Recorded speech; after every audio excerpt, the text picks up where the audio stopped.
ہمارے زمانے میں ٹھٹ کے ٹھٹ لگتے تھے لوگوں کے چاند دیکھنے کے لیے، اب کوئی چاند نہیں دیکھتا، ٹی وی کے سامنے بیٹھ جاتے ہیں۔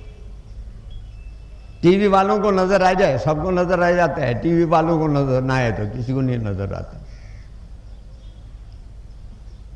اللہ تعالیٰ نے کسی کیلنڈر پر عید کی یا رمضان کی بنیاد نہیں رکھی۔ یہ تازہ سفارشات جو ابھی منظور نہیں ہوئی اسمبلی جا رہی ہیں، جس پر میں نے وہ مضمون لکھا ہے، یہ منظور ہو گئی تو آپ کے گلے میں ایک اور پھندا پڑ جائے گا۔ وہ کہتے ہیں کہ جناب وہ سعودیہ کے ساتھ اس کا تعلق جوڑیں، جس دن ان کے ہاں ہو آپ بھی کر لیں۔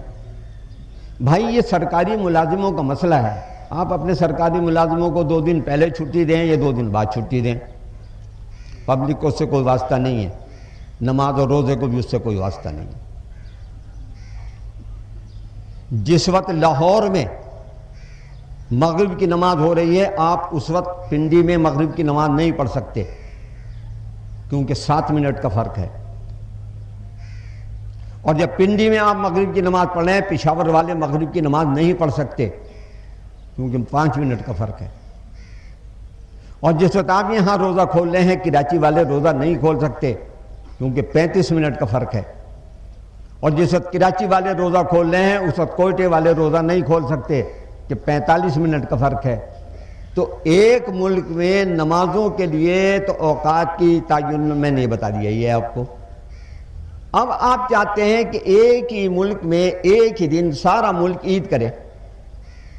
اللہ نے کوئی حکم ایسا قرآن میں اتارا ہو کہ جس دن مدینہ منورہ میں عید ہو اس دن ساری دنیا عید کرے، یا جس دن کعبۃ اللہ میں عید ہو اس دن ساری دنیا عید کرے؟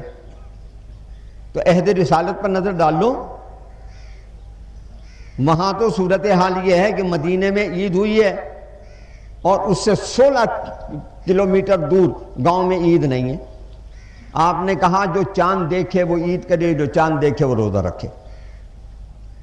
ہمارے عبادات کو اللہ نے فطری انداز سے مرتب کیا ہے، کسی کیلنڈر کے ساتھ مرتب نہیں کیا۔ یہ تو ایک عامر آیا تھا، اسے پتہ نہیں کس نے اس کے کان میں پھونک مار دی اور انہوں نے یہ نظریاتی کونسل یہ رویت ہلال کمیٹی بنا دی، ورنہ ساری دنیا چاند دیکھتی تھی، عید ہوتی تھی، کوئی جھگڑا نہیں ہوتا تھا۔ سرکاری ملازمین کی بات ہے، آپ ایک متعینہ تاریخ پر انہیں ایک دن پہلے چھٹی دے دیں تاکہ اپنے گھر چلے جائیں، ایک دن بعد واپس بلا لیں تاکہ اپنے آ جائیں۔ عبادات کے معاملات میں اس درجے کی مداخلت، یہ مداخلت فی الدین ہے، یہ نہیں ہونی چاہیے۔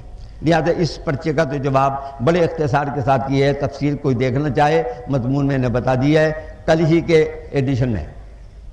وقت کیونکہ بہت تھوڑا ہے، لہذا بس چند باتیں عرض کر کے میں انتہائی دیتا ہوں کہ میاں بات یہ ہے کہ دیکھو یہ وہ وقت ہے کہ تمہاری امداد کوئی مادی قوت نہیں کر سکتی، تمہاری مشکلات کوئی سپر پاور دور نہیں کر سکتی، کوئی بیرونی سرمایہ تمہاری غربت دور نہیں کر سکتا، کوئی دنیاوی طاقت تمہاری مصیبتوں کو حل کرنے کی صلاحیت نہیں رکھتی۔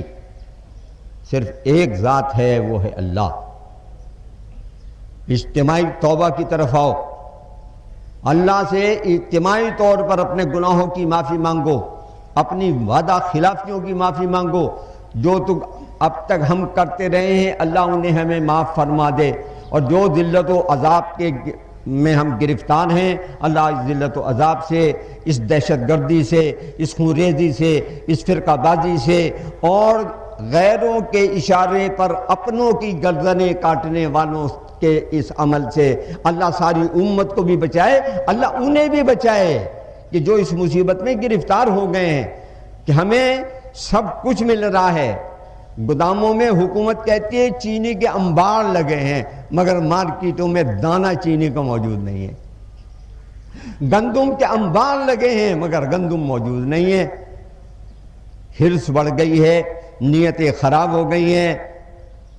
یہ کاغذ کے نوٹ اگر اشیاء خوردنی اور امن نہیں ہوگا تو تمہارا پیٹ نہیں بھر سکتے۔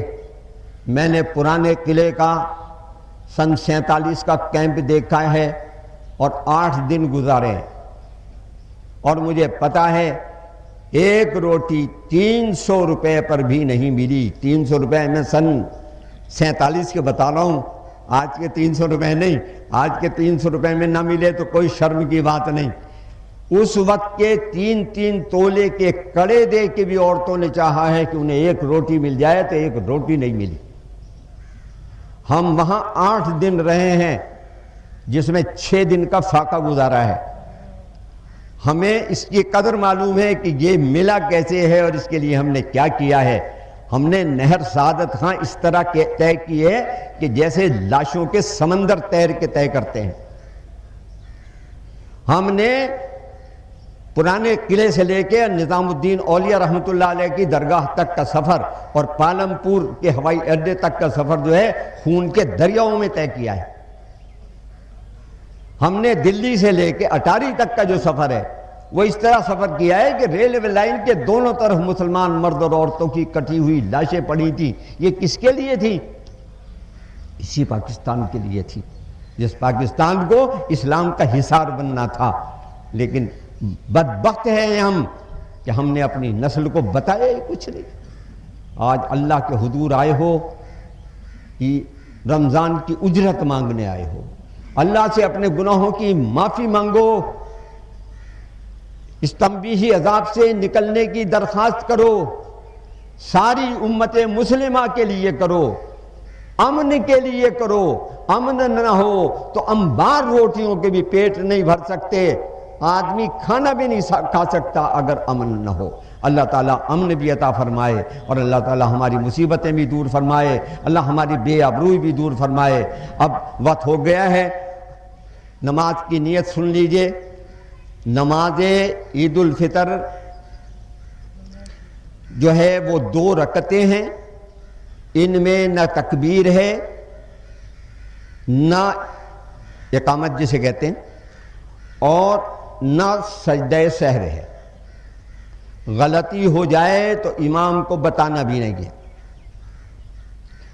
اگر امام سے تکبیریں پہلی رکعت میں قیام میں رہ گئیں، اسے یاد آیا اور اس نے رکوع میں کر لی تو ہو گئی۔ کوئی آدمی امام کے ساتھ آ کے ملتا ہے، تکبیریں مل گئیں تو ٹھیک، 6 تکبیریں ہیں، 3 پہلے 3 بعد میں۔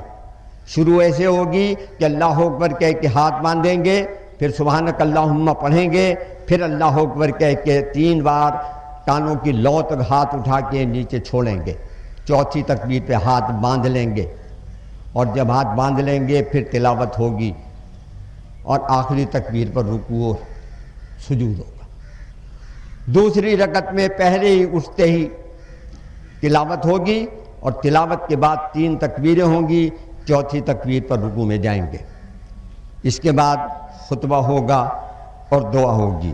اگر کوئی صاحب درمیان میں آ کے شامل ہوتے ہیں، انہیں تکبیریں نہیں ملتی تو وہ اپنی تکبیریں رکوع میں کہہ لیں، اور اگر پوری رکعت نکل گئی تو امام کے سلام بھیجنے کے بعد علیحدہ سے اپنی 1 رکعت اس طرح پڑھیں جس طرح پہلی رکعت پڑھنی چاہیے، کیونکہ ان کی پہلی رکعت نکلی ہے اور وہ دوسری رکعت میں آ کے شامل ہوئے ہیں۔ وآخر دعوانا ان الحمدللہ رب العالمین۔